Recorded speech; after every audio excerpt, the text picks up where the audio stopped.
ఒక్కొక్కరిని బలవంతంగా తొలగించమని. మరి ఎందుకు డబుల్ బెడ్రూమ్ ఇల్లు ఇచ్చి బలవంతంగా మీరు వెళ్తారా వెళ్ళరా మెడ మీద కత్తి పెడుతున్నారు? ఎందుకు నంబరింగ్ చేస్తా ఉన్నారు? డ్రోన్లు పెట్టి ఎందుకు మీరు పైనుంచి ఎఫ్టీఎల్ డిసైడ్ చేస్తున్నారు?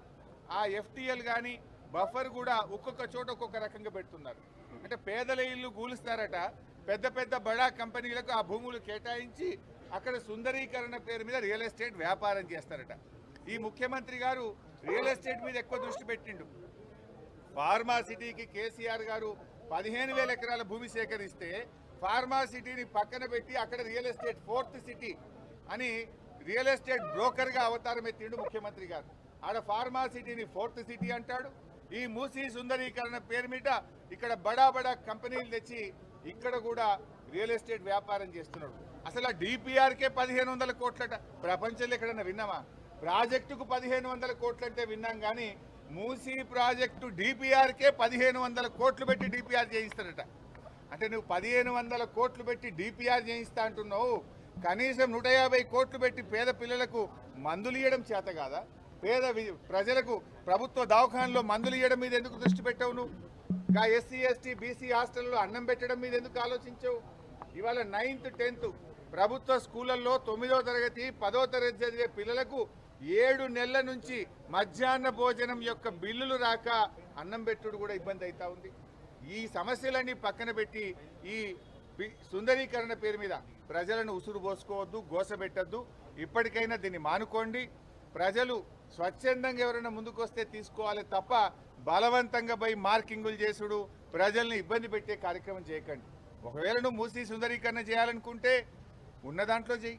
మా ప్రభుత్వం ఉండగా 32 ఎస్టీపీలు ఆనాడు కేటీఆర్ గారు మున్సిపల్ మినిస్టర్గా 32 ఎస్టీపీలు కట్టి మూసీలోకి మురికి నీరు రాకుండా మేము ప్రారంభించాం కదా. అవి దాదాపు పూర్తవుతా ఉన్నాయి. ఇంకా కొంచెం బ్యాలెన్స్ వర్క్ ఉంది, దాన్ని పూర్తి చేయి. మూసీలో మురికి నీరు రాకుండా చేయి. మూసీలోకి ఇవాళ ఎక్కడి నుంచి గోదావరి నీరు తెస్తావు? నువ్వు కేసీఆర్ కట్టించిన కాళేశ్వరం ప్రాజెక్టు నుంచి మూసీకి నువ్వు మంచినీళ్ళు తెస్తా, గోదావరి నీళ్ళు తెస్తా అంటున్నావు. కాళేశ్వరం దండగంటావు, కాళేశ్వరం కూలిపోయిందంటావు. నేనేమంటాడు దానం కిషోర్? వారం రోజుల్లో టెండర్ పిలుస్తున్నాం, 5,000 కోట్లు శాంక్షన్ చేసినాం.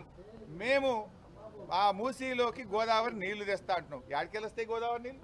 కేసీఆర్ కట్టించిన కాళేశ్వరం ప్రాజెక్టుకి వెళ్ళి గోదావరి నీళ్ళు తెస్తా అంటున్నావు. నువ్వు కాళేశ్వరం కూలిపోయిందని మాట్లాడేది రేవంత్ రెడ్డి, కాళేశ్వరం నుంచి మూసీకి గోదావరి నీళ్లు తెస్తా అని చెప్పేది కూడా రేవంత్ రెడ్డి. నీది నోరా మోరా?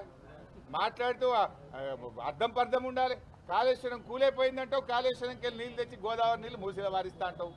కమిషనర్ రంగనాథ్ మాట్లాడుతూ దీని ఒక భూతత్వంలో దయ్యంలో చూపెడుతున్నారు. హైడ్రా ఒక ఉద్దేశాన్ని తప్పుదారి పట్టిస్తున్నారు. ఎవరు తప్పుదారి పట్టిస్తున్నారు? రంగనాథ్ గారు మేము వాళ్ళ దగ్గర పోలే, ప్రజలే తెలంగాణ భవన్ను అడ్రస్ వెతుక్కొని ఆటోలు తీసుకొని తెలంగాణ భవన్కి వచ్చి మమ్మల్ని కాపాడండి, ఈ రేవంత్ రెడ్డి ఒక తుగ్లక్ లాగా వ్యవహరిస్తున్నాడు, ఈ పిచ్చి ప్రభుత్వం నుంచి మమ్మల్ని కాపాడండి అని ప్రధాన ప్రతిపక్షంగా ఈ రాష్ట్రాన్ని 10 ఏళ్లు పాలించిన కేసీఆర్ నాయకత్వం బాగుండే, కేసీఆర్ ఉండగా మమ్మల్ని మంచిగా చూసుకున్నాడు, ఈ రేవంత్ రెడ్డి వచ్చి మమ్మల్ని నిద్రపోనీయకుండా చేస్తున్నాడు, ఏ రాత్రి ఏమైతుందో మాకు తెలియకుండా గుండె ఆగిపోతుందా, కళ్ళు తెరుస్తామా తెరవమా అన్నంత బాధ ఉన్నది అని వాళ్ళు వచ్చి ఇక్కడికి కన్నీళ్లతో చెప్పుకున్నారు. మమ్మల్ని కాపాడండి అని చెప్పారు. వాళ్ళకు భరోసా ఇవ్వడానికి, వాళ్ళకి ధైర్యం ఇవ్వడానికి, వాళ్ళలో ఆత్మవిశ్వాసం పెంచడానికే కేసీఆర్ గారి ఆదేశం మేరకు బీఆర్ఎస్ పార్టీ ఎమ్మెల్యేలం ఎమ్మెల్సీలం వారి దగ్గరికి వెళ్తున్నాం.